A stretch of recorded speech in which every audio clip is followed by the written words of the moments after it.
Hi, this is Samia from Henna Fixation with your dose of Henna Fix, and today we're learning how to keep that henna stain looking awesome.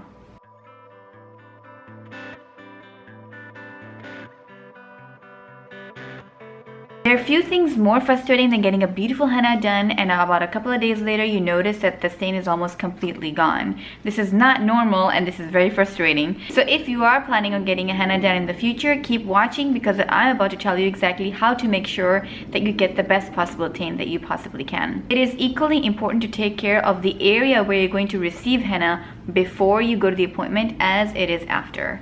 So here are some things you need to know before you start doing henna or going to your next henna session. Because henna stains the upper layer of your skin, you want to make sure that you are not creating a barrier between the henna and your skin. So you want to make sure that there's no lotion, cream or oil on your skin. Your skin should be completely bare and it should be completely clean. There should be no dirt or debris or anything. That's going to ensure that the henna paste stays on your skin and doesn't go floating around. Some ways you can do that is to just wash your hands with soap and water. There's nothing better than washing your hands with soap and water. You could also use a sanitizer or you can just wipe your hand with an alcohol swab. So whatever works for you works for me. As long as the area is clean, you are good to go. The second most important thing to remember is what kind of environment are you in? Is it too hot or is it too cold? If it is too cold, then the henna is going to not stick to your skin. It's basically going to flake off really easily. Cold does not work well with henna. Not only with the henna paste, but if you are too cold, your skin is too cold, then the henna is not going to stain well. So make sure that you are warm. If you're going to be going to a cold environment, wear something warm so that you'll be cozy in there. And if you're going to be doing henna somewhere, make sure that there's a source close by, whether it's the sun or maybe you have a heater close by, where you can make sure that the environment is warm and that the person receiving the henna will get a beautiful henna stain. The third thing to remember is that you need to chill. Make sure that you don't have any housework to do after you get your henna. You have done the most important things that you're needing to do. Make sure that you're not going to be washing your hands too much the rest of the day. You don't have to do dishes, you don't have to do any of the extra work. You get the gist. So you need to make sure you have some time to chill so the henna can dry properly and you can really tend to it. Just a few hours in the beginning can really help to make sure you have a good stain. So make sure there's enough time for you to chill. And lastly, cancel your nail appointment.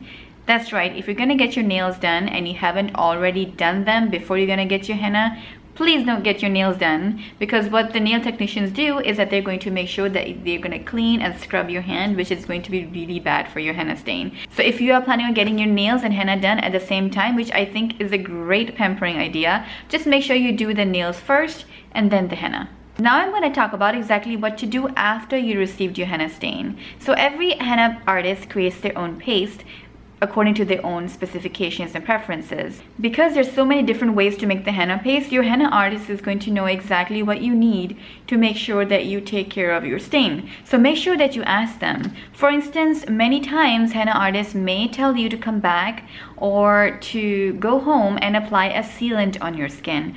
Now that sealant might be a mixture of water, sugar, lemon juice, essential oils. It could be many different things, but the most important ingredient in there is going to be the sugar. Now the sugar is going to make sure that when the henna is dried, it's going to stay on your skin, because you want the henna to stay on your skin for as long as possible. Depending on where you might be in the world, you might not need the sealant spray because the environment doesn't call for it. I'm here in the desert Southwest. It is very dry, so I always tell my clients that they need to get the spray done for me. And what I always tell them is, as soon as the paste is dried and when you can touch it and it doesn't smudge, make sure that they seal it exactly then. That's going to make sure that the henna stays on the skin and it doesn't flake off too soon because of the dry environment. Apart from that, staying warm still continues, so you want to make sure that you are warm. Again, it's going to flake off the henna too quickly and you're not going to get a good stain even if the henna is stuck on your skin with that sealant spray or that sugar in the paste. So make sure that you stay warm. You rush to a warm environment, bundle up. If you are getting henna outside, grab a hot cup of coffee or something in your hand to make sure that the area where you have received the henna stayed warm. If you're getting henna on your legs, your feet, etc., same things apply. You want to make sure that you try to get heat. Now that you have left your henna appointment and the henna is stuck on your skin and it's not going anywhere, you need to just leave it alone. Don't touch it. Just let it fall off naturally. What I always recommend is to keep the henna on your skin for at least 4 hours, if not more. The optimal time, in my opinion, is from 8 to 12 hours. So keep the henna on your skin long enough for it to actually do its magic. If it comes off too soon, then it's going to be a sad day for the hand because it's not going to get the optimal stain possible. Depending on the type of appointment and where you're getting your henna done, your artist or yourself may choose to apply a medical grade tape on your henna. That tape is going to be breathable so that the henna can breathe, and it's going to be flexible so that you can easily move your hands or wherever you're getting your henna done without feeling too restricted.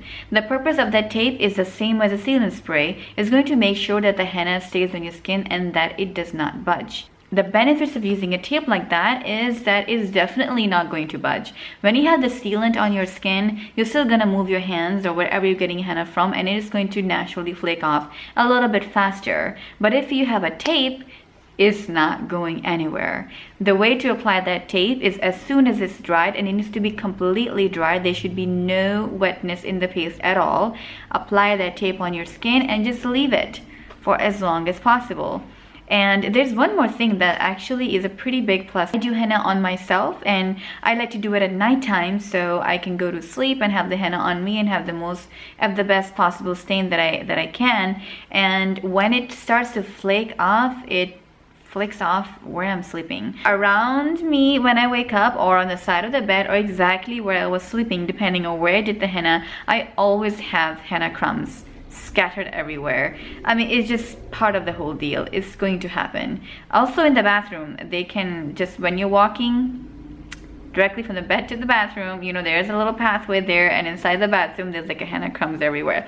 So what that tape really helps with is, because it's really stuck to your skin, when you peel it off, it just takes the henna off, so there are no crumbs. And actually it leaves some pretty cool imprints of the design, which I think is really neat to look at. So just to recap, there are two things that you might choose to apply on your skin after the henna has dried. Either the sealant spray or the medical grade tape.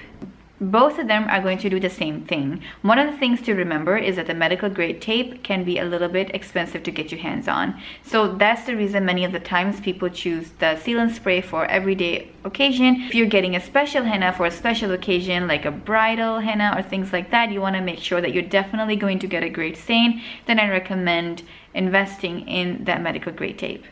So now that you have left your appointment with either the sealant spray on your hand or the tape on your hand, or nothing at all because you might actually not need it, then you want to make sure that you still keep staying warm. If you're doing henna outside, you know, drink something warm, wear something warm, grab something warm, just to make sure that your body will become warm. Especially if you're getting your hands done, grab a cup of coffee because that's going to warm up your hands.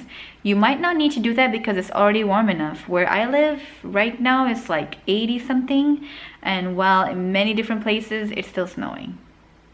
So you might not actually need to do that. But if you are cold and you know that you are cold, or the artist told you please stay warm, then make sure that you do stay warm. One thing that you can do is you can rush to the car and turn the heater on. So you've done a great job now. You have waited the longest time that you possibly could to keep the henna on your skin, and now it's time to take it off. This is how you take it off. Number one thing to remember is do not use water. Water is the enemy of the stain. As soon as you touch the water, it is already looking bad for your henna stain. So this is what is best to do. If you have the tape on, you just simply take the tape off. See, it really makes things easier. But if that's not the case, you don't have the tape on, you have the sealant spray or just the henna as it is, then you can use any type of a cooking oil. Coconut oil, almond oil, olive oil, any of those oils would be fine. What you can do is take the oil on your finger or on a cotton ball and just apply it really carefully over the dried henna. Make sure you put enough oil on top of it that it really saturates the dried paste. Afterwards, let it sit for about 10 to 20 minutes. What that does is it rehydrates it to the point where you can easily flake it off. If you try to flake it off too soon, it might be a little bit of a challenge. You can still do it, but just to make it easier, wait about 10, 15 or 20 minutes, and then you can just roll the paste off your hand. It comes off really, really easily. One of the benefits of applying the oil on the hand is that it's going to moisturize your skin. Because henna stains the upper layer of your skin, which exfoliates. You know when you exfoliate your face and the dead skin cells that fall off?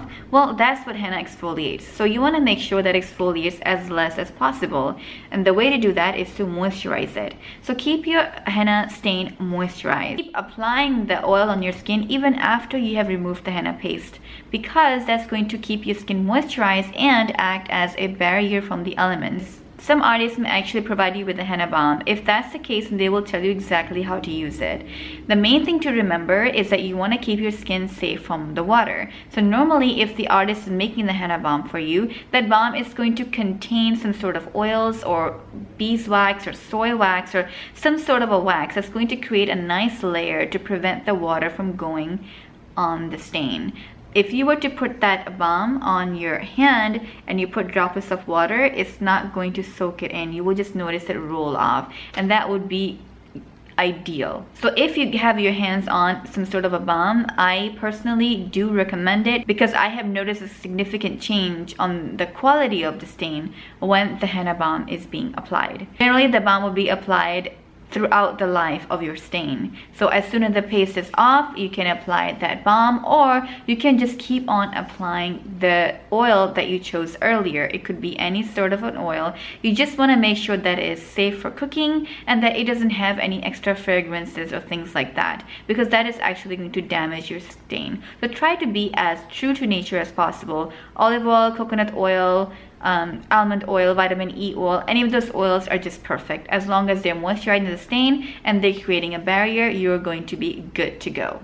There are a few things to remember that will drastically impact the quality of your stain. Number one is the swimming pool. The chlorine in the pool kills the stain really quickly. I mean, I'm talking about in a couple of hours the stain can be gone. So if you are planning on swimming anytime, don't get the henna at that time, get it afterwards. One way to help prevent that from happening is to investing in that balm I told you about earlier, and you can just apply that balm really thickly. That should create a thick barrier. However, I do recommend, if you are specifically planning on swimming, then getting a henna done is not a very good idea. Second thing that impacts the quality of your stain, even if you take care of everything else I talked about before, are your hormones. So your skin type and your hormones may play a really big role in your henna stain. As women, when we go through our menstrual cycles in the month, because our hormones are up and down, some of the times it has shown to really affect the stain. I have seen it firsthand. So I was doing one client friend, I did henna on her multiple occasions. Some occasions she was getting a really beautiful stain, and other occasions the stain was extremely light. It was really, really light. And then we figured out what the reason was. Every time she was getting the henna done, when around the time of when her cycle is going to come, the henna stain was really light. But that does not happen for everybody. So if you did get a henna done, you did take care of it, but for some reason you just did not get the good color, this might be the reason. Your skin might be one of those skins that don't get the best color possible, or you might have gotten henna at that specific time period. So just play around and find out what the reason might be. After you have removed the henna paste, you should see an orange stain up here. That is completely normal, and that is a sign of natural henna. Your stain is going to oxidize on the period of 36 to 48, or even in some cases 72 hours. So give the henna plenty of time and plenty of care, love, and adoration while you're waiting for the henna stain to develop. Generally, you should get a dark brownish stain. I say brownish because, again, because of your skin type and all the other factors, the henna might stain slightly different. But it's going to be within the same staining zone. It should be reddish, orangey, brownish. If you're noticing that your henna stains too quickly, or that the stain is really black, or some sort of a different color, then know for sure that you are not using natural henna. You want to make sure that wherever you're getting henna done from is completely natural, devoid of any unnecessary chemicals or harmful chemicals. As long as you're doing natural henna, this is a possible stain progression. There you have it. This is what you need to know to make sure that you have a beautiful henna stain every single time that you get your henna done. I hope this video really deepens your love for henna, and every time you receive henna, you're able to properly take care of it so you can really enjoy it for as long as possible. Share this video with your friends, like and subscribe so we can see each other more. Until next time, henna on.